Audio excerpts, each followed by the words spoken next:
Outubro de 1941. O mapa da Europa parecia já ter dado seu veredito. A Polônia havia caído. A Noruega fora tomada. A França, considerada invencível, ruíra em semanas. Os Balcãs estavam sob controle alemão. Do Atlântico ao coração do continente, a máquina de guerra do Reich avançava como uma maré que nada parecia capaz de conter. E agora, diante de Moscou, Adolf Hitler acreditava estar prestes a encerrar a maior campanha militar da história. A Operação Tufão não era apenas mais uma ofensiva. Ela era o golpe final. O movimento decisivo. A convicção absoluta de que bastava um empurrão para que toda a União Soviética desmoronasse. Mais de 1 milhão de soldados, milhares de tanques, artilharia pesada. A Luftwaffe dominando os céus e generais experientes que haviam derrotado praticamente todos os exércitos da Europa. Do outro lado, um inimigo que havia perdido milhões de homens, recuado centenas de quilômetros e parecia, aos olhos alemães, estar à beira do colapso. Mas a história raramente se curva à confiança excessiva. O que a Alemanha lançou contra Moscou naquele outono não foi apenas um ataque militar. Foi uma aposta total baseada em suposições perigosas. Que o Exército Vermelho estava acabado. Que o Estado Soviético não sobreviveria à perda da capital. Que o tempo jogaria a favor da Blitzkrieg. E que a guerra poderia ser vencida antes que o inverno chegasse. Nenhuma dessas certezas se provaria verdadeira.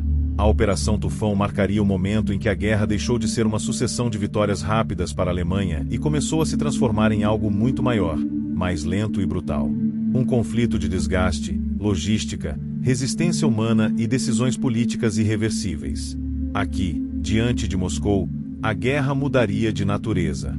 Neste vídeo, você vai entender como a Alemanha chegou tão perto da vitória, porque acreditou que Moscou cairia, e principalmente como uma combinação de erros estratégicos, decisões apressadas e fatores subestimados transformaram a maior ofensiva alemã em um fracasso histórico. Porque a Operação Tufão não falhou por causa do frio. Não falhou apenas por causa da lama. E não falhou somente pela resistência soviética. Ela falhou porque foi construída sobre uma ilusão. E quando essa ilusão se quebrou, o curso da Segunda Guerra Mundial mudou para sempre.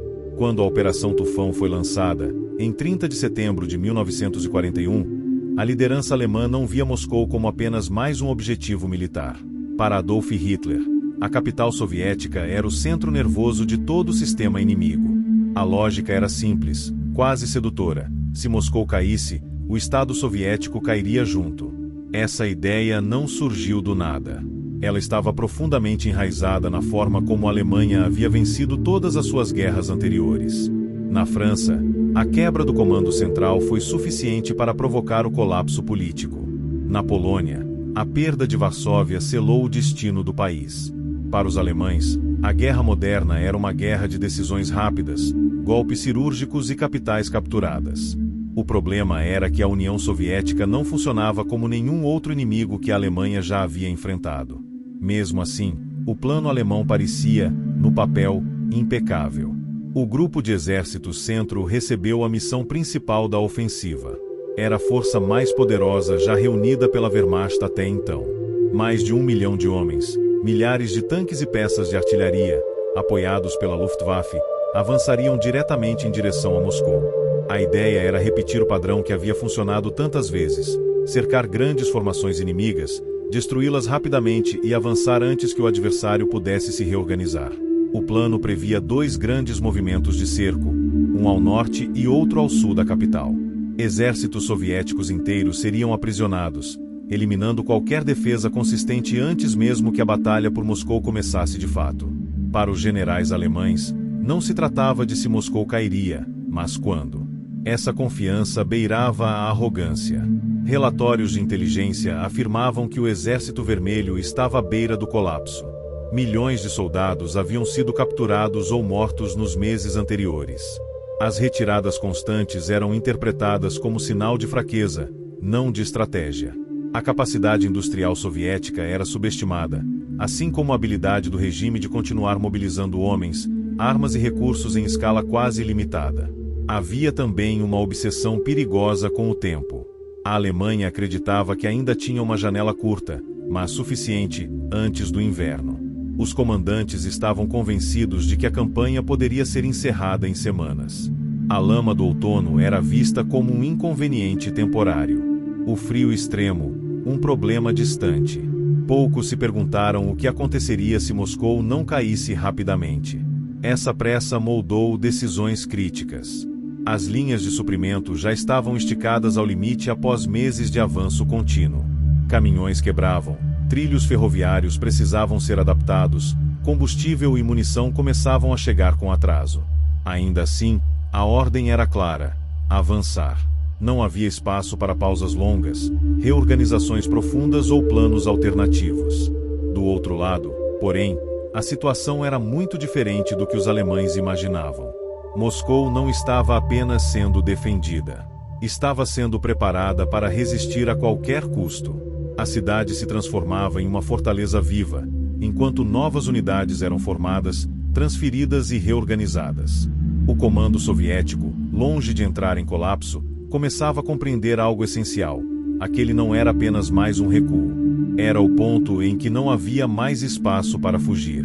Assim, quando a Operação Tufão começou, ela colocou frente a frente duas realidades opostas. De um lado, um exército convencido de que a vitória era inevitável. Do outro, um inimigo que havia aceitado que sobreviver significava resistir até o limite absoluto. E entre essas duas forças, estava o tempo. Um inimigo silencioso que não marchava com botas, mas que se aproximava a cada dia. Na próxima fase, veremos como os primeiros avanços alemães confirmaram, por um breve momento, todas as suas ilusões, antes que a realidade começasse a cobrar seu preço. Nos primeiros dias da Operação Tufão, tudo parecia confirmar as certezas alemãs. As forças do Grupo de Exércitos Centro avançaram com velocidade impressionante. As unidades blindadas romperam as linhas soviéticas, exploraram brechas e repetiram um movimento que já se tornará marca registrada da Blitzkrieg: cercar, isolar, destruir.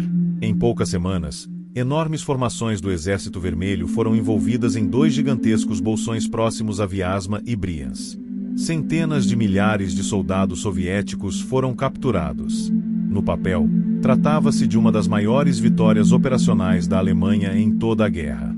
Para os comandantes alemães, aquilo parecia ser o prelúdio inevitável da queda de Moscou. Mas havia algo diferente dessa vez.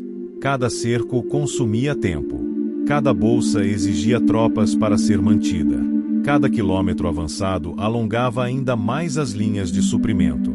E o tempo, novamente, não estava do lado alemão. Enquanto os relatórios celebravam números impressionantes de prisioneiros, os tanques começavam a apresentar desgaste severo. Veículos atolavam na lama espessa do outono russo, um fenômeno conhecido como Rasputitsa. Estradas simplesmente deixavam de existir. Caminhões quebravam ou ficavam presos por dias. O combustível chegava atrasado. A munição precisava ser racionada. A Blitzkrieg, feita para movimentos rápidos e contínuos, começava a engasgar. Ainda assim, a ordem era avançar. Os generais sabiam que Moscou estava mais próxima do que nunca. Em alguns pontos, as forças alemãs chegaram a ficar a menos de 300 quilômetros da capital. Para muitos soldados, a sensação era clara: bastava mais um esforço, mais uma semana, talvez apenas alguns dias. Mas enquanto os alemães avançavam, os soviéticos faziam algo que a Alemanha não havia previsto corretamente: ganhavam tempo de propósito. Unidades cercadas continuavam lutando mesmo sem esperança de escapar. Ataques desesperados atrasavam o avanço inimigo. Cada hora conquistada permitia que novas defesas fossem construídas mais perto de Moscou. Linhas fortificadas surgiam, trincheiras eram cavadas, civis eram mobilizados para transformar a capital em um obstáculo quase intransponível. E havia ainda outro fator decisivo: a liderança soviética não entrou em pânico. Ao contrário do que os alemães esperavam, a perda de enormes contingentes não levou ao colapso do comando. Novas tropas eram constantemente deslocadas. Divisões vindas do leste, acostumadas ao frio extremo, começavam a aparecer no campo de batalha. A ideia de que Moscou cairia e tudo acabaria simplesmente não se concretizava. Enquanto isso, no lado alemão, a confiança começava a rachar. O avanço tornava-se mais lento. As baixas aumentavam.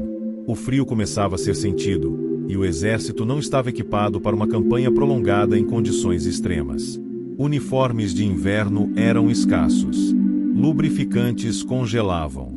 Armas falhavam. O que deveria ser uma corrida final começava a parecer uma travessia interminável. A Operação Tufão ainda avançava, mas já não tinha o ritmo de antes. O golpe decisivo estava atrasado. Moscou permanecia de pé. E, pela primeira vez desde o início da invasão da União Soviética, surgia uma pergunta que ninguém em Berlim queria fazer em voz alta. E se não der tempo? Na próxima e última parte, veremos como o avanço alemão finalmente se esgota às portas de Moscou, como o inverno se impõe de forma implacável e como a contraofensiva soviética transforma a Operação Tufão em um ponto de ruptura definitivo da guerra. No início de dezembro de 1941, a Operação Tufão já não era mais uma ofensiva decisiva. Era uma luta pela sobrevivência. As forças alemãs haviam avançado até os arredores de Moscou. Em alguns pontos, soldados conseguiram avistar as torres da cidade à distância. Nunca a Alemanha esteve tão perto de vencer a guerra no leste. E, ao mesmo tempo, nunca esteve tão perto de perdê-la. O avanço final simplesmente se esgotou. As tropas estavam exaustas. Os tanques mal funcionavam. O combustível congelava. As armas emperravam. Soldados, sem roupas adequadas, lutavam contra um frio que não era apenas desconfortável, mas mortal. O inverno russo, agora plenamente instalado, não foi a causa do fracasso, mas tornou irreversível tudo o que já estava errado. A Blitzkrieg não tinha mais fôlego. Do lado soviético, a situação também era desesperadora, mas havia uma diferença crucial: Moscou não cairia. A capital havia sido transformada em um símbolo absoluto de resistência. Recuar não era mais uma opção estratégica. Era uma impossibilidade política, psicológica e histórica. Sob o comando de Georges Zukov, o Exército Vermelho reorganizou suas forças e esperou o momento certo. Quando ele chegou, a resposta foi rápida e brutal. Em dezembro, os soviéticos lançaram uma contraofensiva em larga escala. Tropas acostumadas ao frio avançaram contra unidades alemãs esgotadas. Pela primeira vez desde o início da invasão, a Wehrmacht foi forçada a recuar de forma significativa. Não se tratava mais de ajustes táticos. Era uma retirada real. A Operação Tufão estava morta, mas seu impacto ia muito além do campo de batalha. Ali, diante de Moscou, ficou claro que a Alemanha não venceria a guerra rapidamente. O mito da invencibilidade alemã foi quebrado. A União Soviética havia sobrevivido ao golpe mais poderoso já lançado contra ela. E, a partir desse momento, a guerra no leste deixaria de ser uma corrida para se tornar um conflito de desgaste total. Um tipo de guerra que favorecia exatamente aquilo que a Alemanha menos possuía: tempo, recursos e margem para erro. A Operação Tufão não fracassou apenas porque Moscou resistiu. Ela fracassou porque revelou os limites da estratégia alemã.